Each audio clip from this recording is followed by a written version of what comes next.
Damos comienzo a un nuevo comentario bíblico expositivo, Servidores de Dios. Quien te habla es Manuel Cornejo. En esta ocasión estaré compartiendo en el Evangelio de Mateo.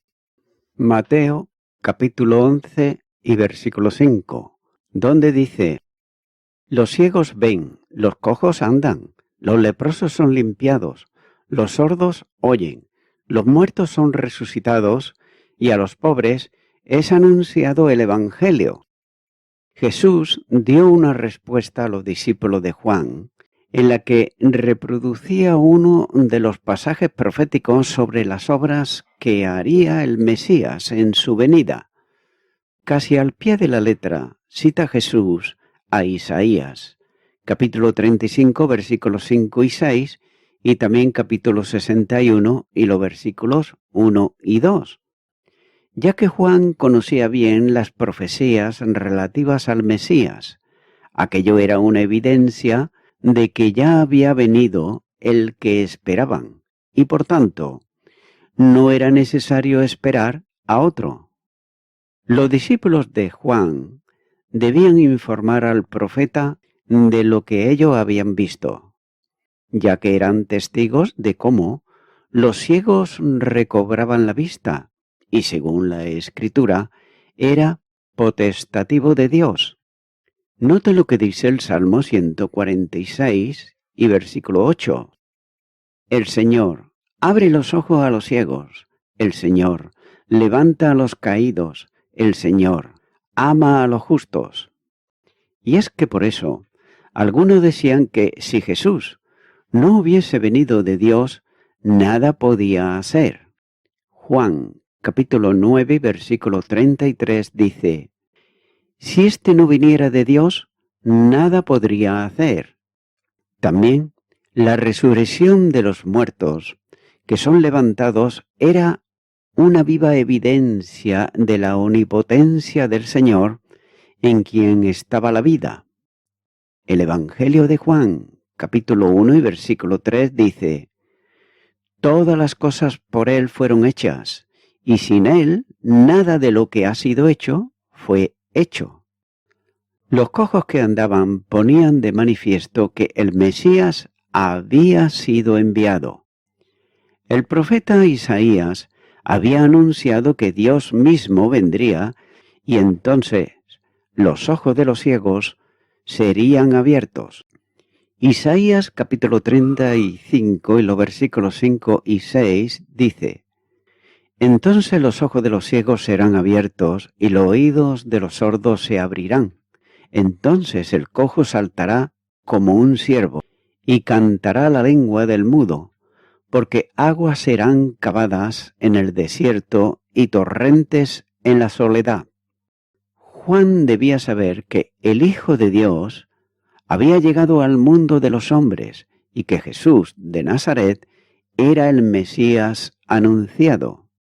Además de contar a Juan las obras que el Señor hacía, debían ellos también de declararle el ministerio que realizaba, proclamando el mensaje de las buenas nuevas a los pobres que eran evangelizados.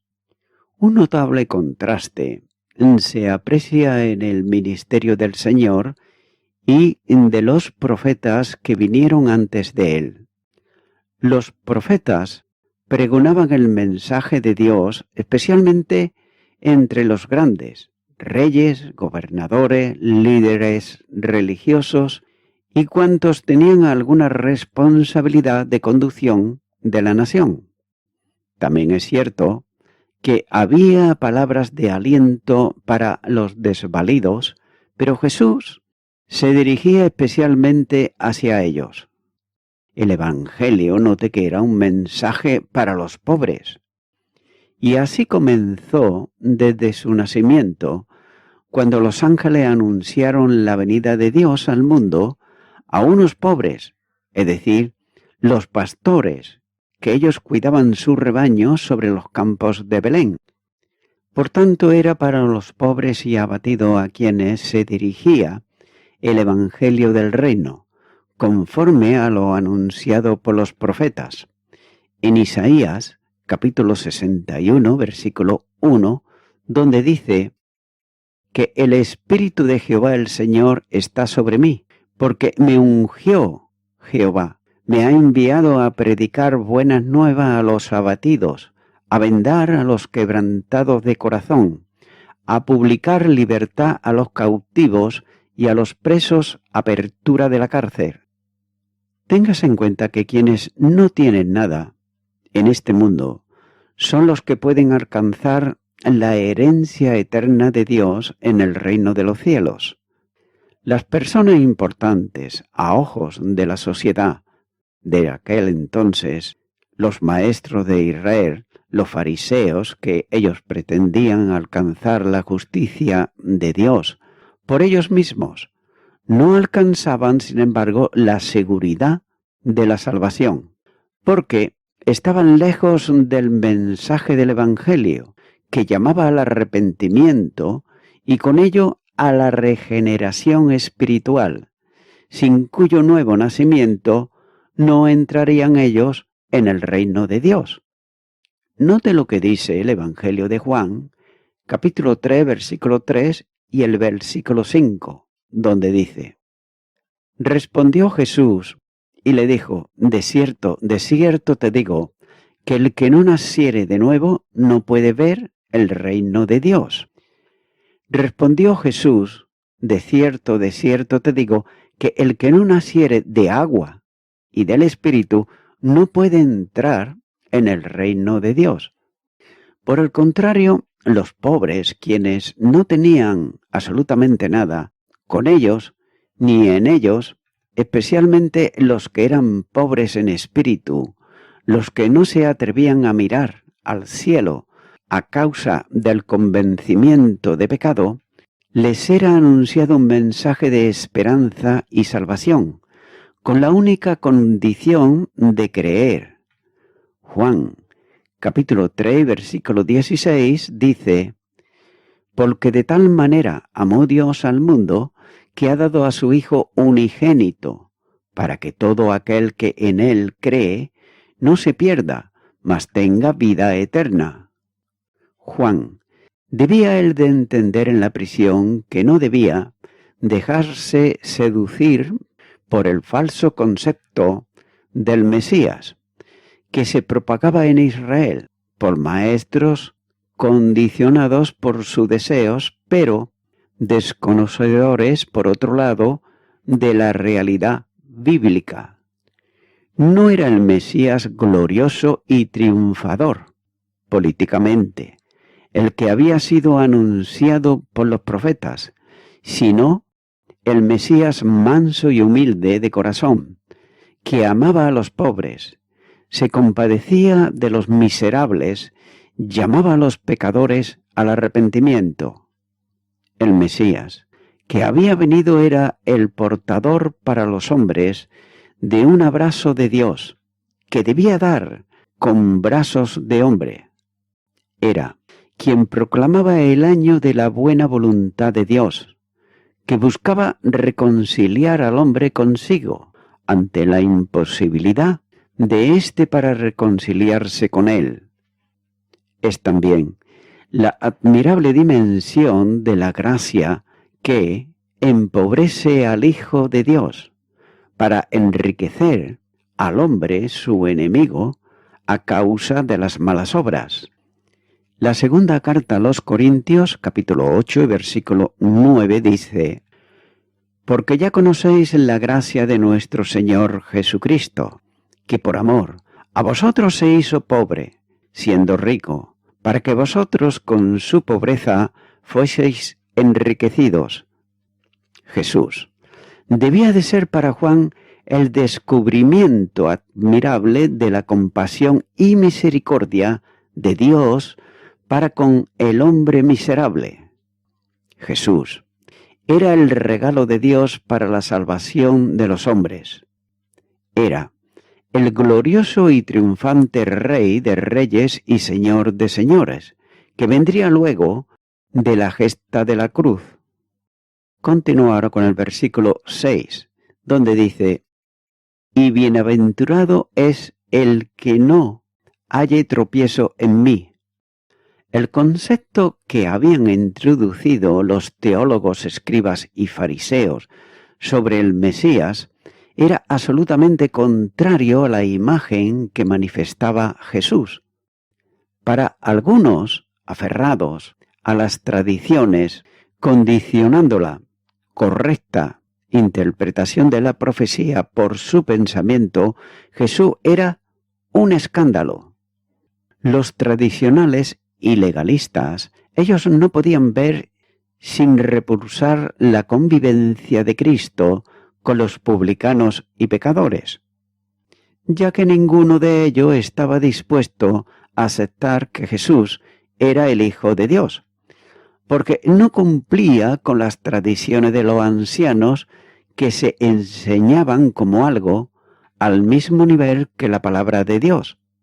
Cristo era roca de tropiezo, escándalo para muchos en Israel. Tal vez, en una pequeña medida, fuese un problema que Juan debía de analizar y entender. Seguramente que los discípulos de Juan, viendo el modo del comportamiento del Señor y de sus discípulos, se escandalizaban, es decir, tropezaban en aquella conducta sin entender las razones de ella. Acusaban a Jesús de ser todo lo contrario a lo que según su criterio y pensamiento debía de ser el Mesías. El Señor pronuncia aquí una condición que debían de alcanzar a Juan en la prisión a los discípulos de él, comisionados para llevar la respuesta a la pregunta en general, para todas las personas, cuando dice, bienaventurado el que no halle tropiezo en mí. A causa de la deformación teológica y el peso de las tradiciones, la persona y enseñanza de Jesús cumplía la profecía que advertía que estaba puesto para caída de muchos en Israel y para señal que será contradicha. Lucas capítulo 2 y versículo 34.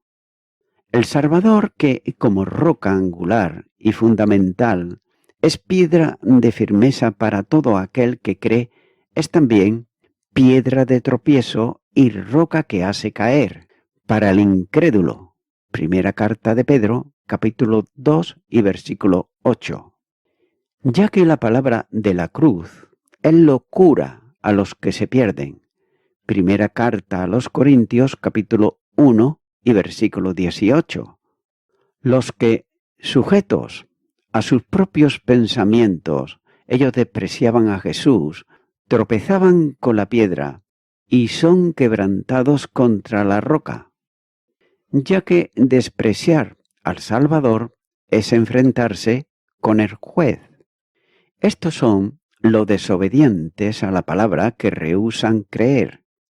Aún ahora hay muchas cosas en la palabra que los indoctos e inconstantes tuercen, como también las otras escrituras para su propia perdición. Segunda carta de Pedro, capítulo 3 y versículo 16. Y son personas que se consideran ellos capaces para interpretar y entender la Biblia, pero que realmente carecen de capacidad para ello. Son los que anteponen a la exégesis correcta los prejuicios personales, denominacionales o de la escuela teológica, ya que este tipo de personas tropiezan en la escritura. Además, distorsionan la verdad y procuran establecer, apoyándose en la palabra, su propia verdad. Y es por eso que no son capaces de entender conceptos aparentemente contradictorios, ni tampoco están dispuestos para hacer el más mínimo esfuerzo interpretativo para entender lo que realmente Dios quiere decir en ellos. Además, Cuando se encuentran con alguna cosa diferente a la que siempre han pensado y que le han enseñado, se revuelven contra lo que suelen llamar novedades, para mantenerse anclados en aquello que siempre se enseñó así, de esa manera. El inmovilismo de estos impide llevar a cabo el mandato bíblico. Como dice Romanos capítulo 12, versículo 2, transformaos por la renovación de vuestro entendimiento. Además, son personas que tropiezan en la palabra y además en tropezar a otros. Tampoco descubrirán la verdad conforme al pensamiento de Dios, porque son incapaces de velar a no ser bajo su propia y deteriorada visión espiritual. Están anclados en el sistema tradicional. Se escandalizan como aquellos de los tiempos de Jesús, sujetando a su arbitrio interpretativo a causa de su incapacidad bíblica a quienes descubren la verdad en otras formas diferentes a la que ellos la entienden. Sobre esto dice el doctor Lacueva que un espíritu receptivo y una conciencia sincera no pueden menos de abrirse a las maravillosas verdades de la Biblia. Continúo ahora con el versículo 7, donde dice: mientras ellos se iban, comenzó Jesús a decir de Juan a la gente: ¿qué salisteis a ver al desierto? ¿Una caña sacudida por el viento? Es posible que algunos de los discípulos de Jesús, ellos estuviesen considerando a Juan como un hombre débil, de fe vacilante. Incluso, algunas personas que pudiesen haber oído la conversación con los discípulos de Juan, que él había enviado a Jesús, considerasen la respuesta como una velada reprensión hacia el profeta encarcelado. Para deshacer cualquier mal pensamiento que pudiese haber hacia Juan, el Señor apela a la gente para hacerla reflexionar sobre la verdadera realidad del Bautista, formulándole dos preguntas que además exigían una respuesta de los oyentes. La primera tenía que ver con lo que buscaban en Juan cuando había salido a los lugares despoblados de la ribera del Jordán, donde él predicaba y bautizaba. Ahora bien, ¿qué los habría movido para superar las dificultades que suponía ir a su encuentro? Y también, ¿había sido solo el interés de ver a un hombre semejante a una caña movida por el viento? Note que la pregunta procuraba desterrar de los oyentes un pensamiento incorrecto sobre Juan, como si se tratase de un hombre voluble, vacilante, incluso con lo que había predicado acerca de Jesús. Muchos de los que habían salido hasta el Jordán lo hacían por mera curiosidad. El ministerio del Bautista había llegado a todos los rincones del país y muchos salían para ver qué estaba ocurriendo en el Jordán. Note que la curiosidad movía a muchos de los que hacían un largo viaje hasta el lugar donde bautizaba. No era tanto la apelación a su conciencia lo que motivaba el viaje, sino el espectáculo que ellos deseaban ver.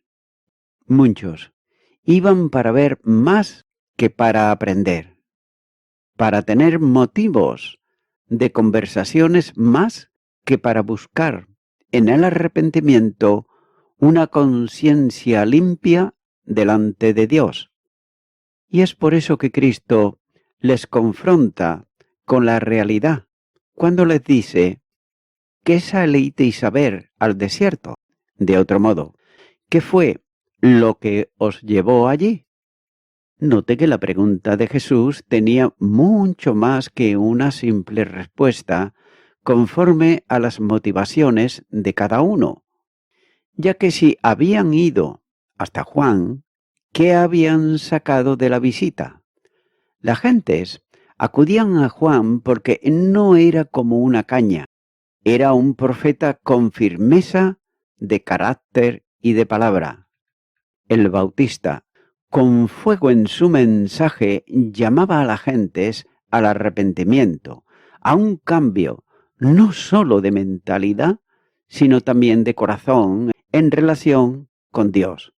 Juan tampoco era en la cárcel una caña mecida por el viento, ya que su carácter íntegro no le permitía inclinarse a las manifestaciones corruptas del rey Herodes. Juan, él denunciaba el pecado en que vivía el inmoral monarca, y su encarcelamiento obedecía a la firmeza de carácter del Bautista, que recordaba a Herodes la pecaminosidad de su conducta al haberse unido a la mujer de su hermano. Mateo, capítulo 14, versículos 3 y 4 dice: porque Herodes había prendido a Juan y le había encarcelado y metido en la cárcel por causa de Herodías, mujer de Felipe, su hermano, porque Juan le decía: no te es lícito tenerla. De manera que ni el viento de la persecución, ni el anterior brisa suave del aplauso de las gentes habían movido un ápice a Juan. La pregunta de Jesús exigía una respuesta negativa. Con toda seguridad, Juan no era una caña mecida por el viento. Y voy concluyendo con esto. Jesús describió a las mismas gentes cuando dijo: bienaventurado el que no halle tropiezo en mí. Juan el Bautista, en prisión, pudo estar en peligro de caer, pero Jesús le recordó las bendiciones guardadas para quien permanezca fiel hasta la muerte, ya que le está reservada la corona de la vida eterna. Y con esa meta delante de él, Juan podía perseverar.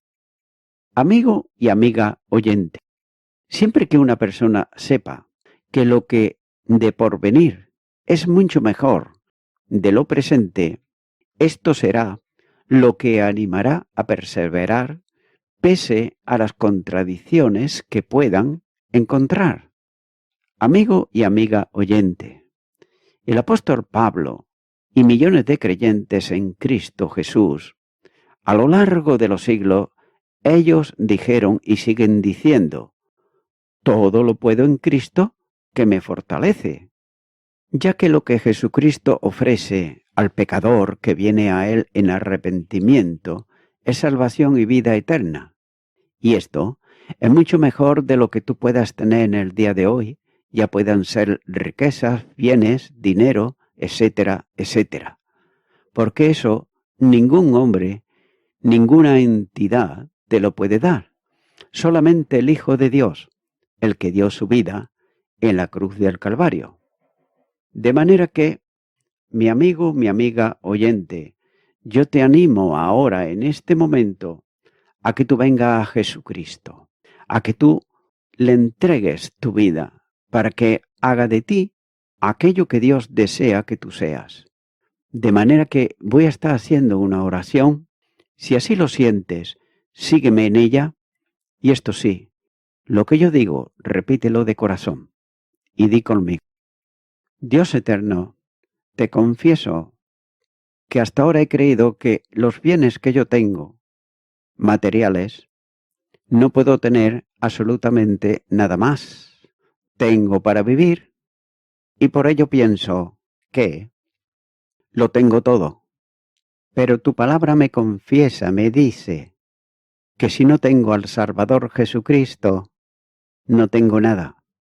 Por ello, ahora yo te quiero pedir perdón por todos mis pecados. de los cuales me arrepiento. Te pido que vengas a mi vida y quiero serte fiel todos los días de mi vida. Y te doy gracias en tu nombre. Amén. Amigo y amiga oyente, si tú has hecho esta oración de corazón, te recomiendo que comiences a orar a Dios, en primer lugar, en el nombre del Señor Jesucristo. Orar a Dios no es rezar, sino que es hablar con una persona. También te recomiendo que leas la palabra de Dios y lo hagas a diario. Comienza, por ejemplo, con el Nuevo Testamento.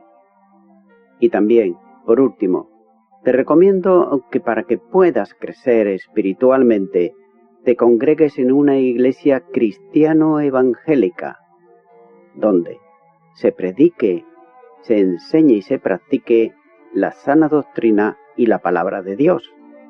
Congrégate ahí y con el tiempo podrás crecer espiritualmente y también servir al Señor Jesucristo.